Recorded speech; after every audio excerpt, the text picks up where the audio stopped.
Dear students, सत श्री अकाल। स्वागत है आपका एक बार फिर से एमडी स्कूल के ऑनलाइन क्लासेस में। लास्ट वीडियो के अंदर अपनों ने स्टार्ट किया वो topic chemical properties of alkyl halide, जिसके अंतर्गत अपने कई रिएक्शन कर चुके हैं और उसी को आगे कंटिन्यू करते हुए आज अपने नेक्स्ट रिएक्शन जो है वो करवा रहे हैं एल्किल हैलाइड की रिएक्शन विद पोटेशियम नाइट्राइट। आज के लिए हमारे पास जो रिएक्शन है रिएक्शन विद पोटेशियम नाइट्राइट, और जस्ट इसके बाद अपने करेंगे reaction with silver nitrite. KNO2 जो है ये अपने पास फॉर्मूला है बेटे किसका, पोटेशियम नाइट्राइट का फॉर्मूला है, और ये है अपने पास फॉर्मूला सिल्वर नाइट्राइट का, सिल्वर नाइट्राइट। ठीक है, अपनों ने जो लास्ट वीडियो है उसके अंदर एक रिएक्शन की थी, रिएक्शन विद पोटेशियम साइनाइड और रिएक्शन विद सिल्वर साइनाइड। मैं आपको रिएक्शन करवा चुकी हूँ पोटेशियम साइनाइड और सिल्वर साइनाइड के साथ में, सिल्वर साइनाइड के साथ में। जब अपनों ने ये रिएक्शन की थी और आपने अगर उस वीडियो को देखा हो तो उसके अंदर मैंने एक बात आपको ये बताई थी कि पोटेशियम साइनाइड में यहाँ जो कार्बन और पोटेशियम के बीच का ये जो बॉन्ड है, ये बॉन्ड होता है बेटे कैसा, आयनिक बॉन्ड होता है, आयनिक बन रही है, यानी कि इसकी नेचर कैसी है, आयनिक है। और अगर अपने बात करते हैं किसकी, सिल्वर साइनाइड की, तो जो सिल्वर है ये बिलोंग करता है डी ब्लॉक से, और जो डी ब्लॉक वाले एलिमेंट हैं वो बनाते हैं कौन से, उप सह संयोजक यौगिक बनाते हैं, वो कोऑर्डिनेशन कंपाउंड बनाते हैं, जो आप पढ़ते हो फर्स्ट केमिस्ट्री में, कोऑर्डिनेशन कंपाउंड। ठीक है, उसी के अंतर्गत ये आ जाता है। तो मतलब यहाँ जो सिल्वर और कार्बन के बीच का ये वाला जो बॉन्ड है, इसकी नेचर कैसे होती है, इसकी होती है सह संयोजक की। ये अपने पास है सह संयोजक बंध यहाँ पे, और यहाँ जो बॉन्ड है ये कैसा बॉन्ड है, आयनिक बॉन्ड है। और जो साइनाइड है ये जो खुद है, ये है अपने पास द्वितंतुर लिगेंड है, जिसमें कार्बन भी बॉन्ड बना सकता है और नाइट्रोजन भी बॉन्ड बना सकता है। ठीक है, इसी कैटेगरी के अंदर अपने पास एग्जांपल आ जाता है किसका, पोटेशियम नाइट्राइट और सिल्वर नाइट्राइट का। अंतर ये है कि हमने यहाँ से साइनाइड को हटा दिया और उसकी जगह लगा दिया किसको, NO2 ग्रुप को। पोटेशियम नाइट्राइट में अगर अपने इसके स्ट्रक्चर देखें तो ये होता है K single bond O, single bond N, double bond O।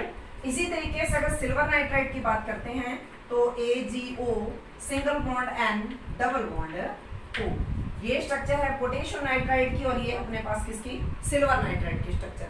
वापस से कहानी वही आ जाती है कि अगर अपने बात करते हैं पोटेशियम नाइट्राइट की, तो यहाँ पे ये वाला जो बॉन्ड है इसकी नेचर कैसी है, आयनिक है, और यहाँ जो नेचर है वो कैसी है, सह संयोजक है। मतलब ये आयनिक यौगिक है और ये कैसा है अपने पास, सह संयोजक यौगिक का एग्जांपल है।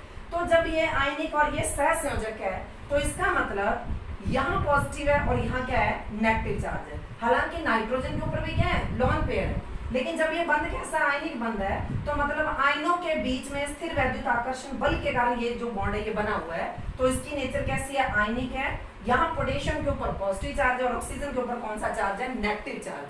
तो जब अपने रिएक्शन करवाते हैं एल्काइल हैलाइड की, जैसे कि मान लो हमने ले लिया CH3CH2Cl प्लस KNO2, और स्ट्रक्चर ओपन करें तो पोटेशियम है single bond oxygen and double bond oxygen. तो उस कंडीशन में हमें पता है कार्बन के ऊपर पार्शियली पॉजिटिव चार्ज है और क्लोरीन के ऊपर पार्शियली नेगेटिव चार्ज है। जब रिएक्ट करवा रहे हैं पोटेशियम नाइट्राइट के साथ में, तो पोटेशियम पॉजिटिवली चार्ज है और ऑक्सीजन के ऊपर चार्ज कौन सा है, नेगेटिव चार्ज है। इन दोनों की जब हमने रिएक्शन करवाई तो हमें पता है ये यहाँ पे क्या है, ये है हमारा निकलने वाला नाभिक स्नेही, यानी कि निष्कासित होने वाला नाभिक स्नेही, या अपने कह सकते हैं लिविंग न्यूक्लियोफाइल या निष्कासित अपने पास जो ग्रुप है वो बोल सकते हैं अपने। और यहाँ जो अपने पास ये वाला ग्रुप है ये कौन सा है, ये है अटैकिंग न्यूक्लियोफाइल या आक्रमणकारी नाभिक स्नेही। तो जब रिएक्शन कंप्लीट होगी तो प्रोडक्ट क्या बनेगा, CH3CH2, बॉन्ड कौन बनाएगा, oxygen, single bond N, double bond oxygen. मतलब हमारे पास बन चुका है कौन, एथाइल या एथिल नाइट्राइट। पोटेशियम नाइट्राइट से जब आपने रिएक्शन करवाई तो हमें प्रोडक्ट क्या मिला, प्रोडक्ट मिला एथिल नाइट्राइट। लेकिन जब अपने रिएक्शन करवाते हैं किसके साथ में, सिल्वर साइनाइड के साथ में, तो उस कंडीशन के अंदर क्योंकि ये वाला जो बॉन्ड है ये तो है इलेक्ट्रॉनों की साझेदारी से बना हुआ बॉन्ड है, तो उस कंडीशन कंडीशन के अंदर जो हमारे पास आक्रमणकारी नाभिक स्नेही है उसका नाभिक स्नेही केंद्र कौन सा है? नाइट्रोजन। यहाँ हमारा नाभिक स्नेही केंद्र कौन था? ऑक्सीजन। और यहाँ हमारा नाभिक स्नेही केंद्र कौन सा है? नाइट्रोजन है। तो इसलिए ऑक्सीजन ना जुड़ के यहाँ पे कौन सा एटम जुड़ेगा? नाइट्रोजन जुड़ेगा। तो जब अपने इस रिएक्शन को कंप्लीट करते हैं तो उस कंडीशन के अंदर अपने देखते हैं हमारे पास है CH3 CH2Cl plus AgO and double bond O। और जब रिएक्शन कंप्लीट होगी तो हमें मिलेगा CH3 CH2N और नाइट्रोजन के साथ में कितने ऑक्सीजन है? 2 ऑक्सीजन है, जिसको हम नाइट्राइट नहीं बोलेंगे, इसको हम बोलेंगे नाइट्रो। ये हो गया हमारे पास नाइट्रो एथेन, जबकि ये कौन है? ये है हमारे पास है नाइट्राइट। तो इसका मतलब जो हमारे पास NO2 ग्रुप है ये वाला, ये भी एग्जांपल है किसका बेटे? द्विदंतुर लिगेंड का एग्जांपल है, बाइडेंटेट लिगेंड का एग्जांपल है, जिसमें अगर नाइट्रोजन बॉन्ड बनाता है तो उस कंडीशन में हम इसको बोलते हैं नाइट्रो। अगर ऑक्सीजन बॉन्ड बनाता है तो उस कंडीशन में हम इसको क्या बोलते हैं? नाइट्राइट बोलते हैं। सेम जैसे C और N कार्बन बॉन्ड बनाता है तो हम उसके लिए टर्म यूज करते हैं कौन सी?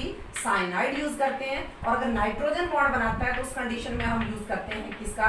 आइसोसाइनाइड। ठीक है, तो ये हमारे पास 2 एग्जांपल है किसके? द्विदंतुर लिगेंड के या बाइडेंटेट लिगेंड के, जिसमें कार्बन और नाइट्रोजन और ऑक्सीजन दोनों ही क्या कर सकते हैं? बॉन्ड की फॉर्मेशन कर सकते हैं। तो ये दोनों रिएक्शन सेम वैसे कंप्लीट होती हैं जैसे हम रिएक्शन करवाते हैं एल्काइल हैलाइड की पोटेशियम साइनाइड और सिल्वर साइनाइड के साथ। इंपॉर्टेंट रिएक्शन है, बोर्ड के अंदर क्वेश्चन आता है कि जब आप एल्काइल हैलाइड की पोटेशियम साइनाइड से रिएक्शन करवाते हो या पोटेशियम नाइट्राइट से रिएक्शन करवाते हो तो उस कंडीशन में तो आपको ये प्रोडक्ट मिल रहा है, लेकिन अगर आप रिएक्शन करवाते हो सिल्वर नाइट्राइट के साथ में तो आपको ये प्रोडक्ट मिल रहा है। वाई एक्सप्लेन कीजिए। तो उस कंडीशन में बस आपके पास इतना ही वहां पे बात है भी, आप अगर इतना लिख देते हो कि हमारे पास जो पोटेशियम नाइट्राइट है इसकी नेचर कैसी होती है? आयनिक नेचर है, और जिसके अंदर ऑक्सीजन जो है ये नाभिक स्नेही केंद्र की तरह क्या करता है? बिहेव करता है, ये व्यवहार करता है। जबकि जो सिल्वर नाइट्राइट है इसकी नेचर कैसी है? सहसंयोजक है, और इसके अंदर हमारे पास जो नाइट्रोजन है ये अटैकिंग न्यूक्लियोफाइल या नाभिक स्नेही केंद्र की तरह क्या करता है? व्यवहार करता है। जब नाइट्रोजन नाभिक स्नेही केंद्र है तो अटैक भी यही करेगा और बनेगा प्रोडक्ट क्या? नाइट्रो। लेकिन अगर पोटेशियम नाइट्राइट की बात करते हैं तो अटैकिंग जो हमारे पास न्यूक्लियोफिलिक सेंटर है या नाभिक स्नेही केंद्र है वो कौन होता है? ऑक्सीजन। तो प्रोडक्ट क्या मिलता है हमें? नाइट्राइट। ठीक है, इसी कैटेगरी के अंदर अब इसके बाद में हमारे पास हमारे सिलेबस के अंदर जो नेक्स्ट रिएक्शन है उसको कर रहे हैं अपने। Next reaction is reaction with sodium sulphide. Sodium sulphide, और जस्ट इसके बाद में reaction with try silver oxide. पहले हमने रिएक्शन करवानी है किसके साथ में? सोडियम सल्फाइड के साथ में। तो सोडियम सल्फाइड तक जाने से पहले देखो, अगर अपने लिख देते हैं H2O और अगर अपने लिख देते हैं H2S, इसको हम बोलते हैं हाइड्रोजन ऑक्साइड। इसका नाम होता है हमारे पास हाइड्रोजन ऑक्साइड, और इसको हम बोलते हैं हाइड्रोजन सल्फाइड। ये है हाइड्रोजन सल्फाइड। सल्फाइड यानी कि जो सल्फर है, इससे अगर हम इन दोनों हाइड्रोजन को यहाँ से हटा दें तो सल्फर के ऊपर चार्ज क्या आ जाएगा? -2 आ जाएगा। सल्फर से 2 हाइड्रोजन अगर हटा दें तो सल्फर के ऊपर चार्ज क्या आ गया? -2। ऑक्साइड में अगर ऑक्सीजन से हम 2 हाइड्रोजन हटा दें तो चार्ज कौन सा आ गया? -2। ठीक है ना। तो हमें क्या चाहिए? हमें चाहिए सोडियम सल्फाइड। यहाँ कौन है? Hydrogen sulphide. हाइड्रोजन सल्फाइड हमें क्या चाहिए? Sodium sulphide. यानी कि आपने हाइड्रोजन को हटाना है और इसकी जगह किसको लगाना है? सोडियम को लगाना है। तो सल्फर चार्ज -2, तो प्लस वाले कितने जोड़ देंगे? 2। तो सोडियम सल्फाइड का फार्मूला क्या बन गया? Na2S। ठीक है, इसी तर्ज पर बन गया हाइड्रोजन सल्फाइड H2S, तो सोडियम सल्फाइड क्या बन गया? Na2S बन गया अपने सब पास। तो रिएक्शन करवा रहे हैं इसकी CH3 CH2Cl plus sodium sulphide Na2S। जब अपने रिएक्शन करवाएंगे तो एक बात यहाँ पे क्लियर है, अगर मान लो आपको कुछ नहीं आता तो इतनी बात तो आपको पता ही, हाँ भी यहाँ Na और यहाँ Cl निकल जाना चाहिए। यहाँ से सोडियम और यहाँ से क्या निकल जाना चाहिए Cl, लेकिन यहाँ सोडियम कितने हैं 2 और यहाँ पे क्लोरीन कितने हैं 1, तो इसका मतलब हम इसको कितने मोल कर देते हैं 2 मोल। जब 2 मोल करेंगे तो 2Na और 2 ही हमारे पास क्या हो गए Cl, तो ये क्या निकल गया 2NaCl, सोडियम क्लोराइड के 2 मोल बन गए। अब हमारे पास जो मेन प्रोडक्ट बनेगा वो क्या है, 2 हमारे पास है एथाइल ग्रुप और 1 हमारे पास कौन है सल्फर, तो इसको हम चाहे तो ऐसे लिख दें CH3 CH2 whole twice S और ओपन करके लिखें तो CH3 CH2 single bond S CH2 single bond CH3, इसको हम बोल सकते हैं डाई एथाइल या डाई एथिल थायोईथर। ये हमारे पास डाई एथिल थायोईथर, थायोईथर मतलब ईथर की तर्ज पर ये बना हुआ है। कैसे ईथर क्या होता है हमारे पास ROR, ये हमारे पास किसका फॉर्मूला हो जाता है ईथर का हो जाता है ROR, जिसमें यहाँ आप एल्काइल ग्रुप भी जोड़ सकते हो, कोई एरिल ग्रुप भी जोड़ सकते हो।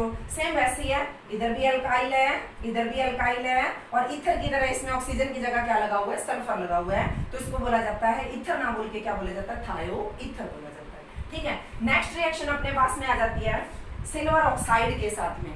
सिल्वर ऑक्साइड अभी आपको बोला था ना H2O, इसका नाम क्या है हाइड्रोजन ऑक्साइड। ऑक्साइड चार्ज कितना है -2, तो प्लस वाले भी कितने जुड़ेंगे 2 जुड़ेंगे। क्या जोड़ना आपने सिल्वर, तो फार्मूला क्या हो जाएगा, ऑक्साइड तो है सिल्वर कितने जोड़ दो यहाँ पे 2, तो फार्मूला होगा किसका सिल्वर ऑक्साइड का। तो अब रिएक्शन करवा देते हैं अपने CH3 CH2 Cl plus Ag2O silver oxide. वापिस से वही कहानी रिपीट है, 2Ag है मतलब Ag और Cl।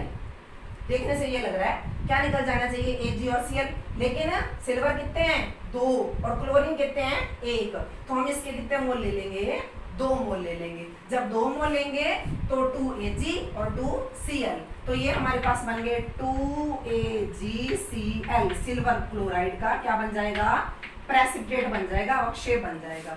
और जो मेन प्रोडक्ट है वो क्या रह गया, 2 एथाइल ग्रुप हैं और यहाँ पे कौन है ऑक्सीजन है, तो ये बन गया CH3 CH2 whole twice O। और अगर इसको कर दें हम open CH3 CH2O CH2 single bond CH3, इसका नाम है डाई एथिल ईथर। ये बन गया हमारे पास एथिल, इधर भी एथिल कितने हो गए 2, डाई एथिल और ईथर हो गया। ठीक है, इसे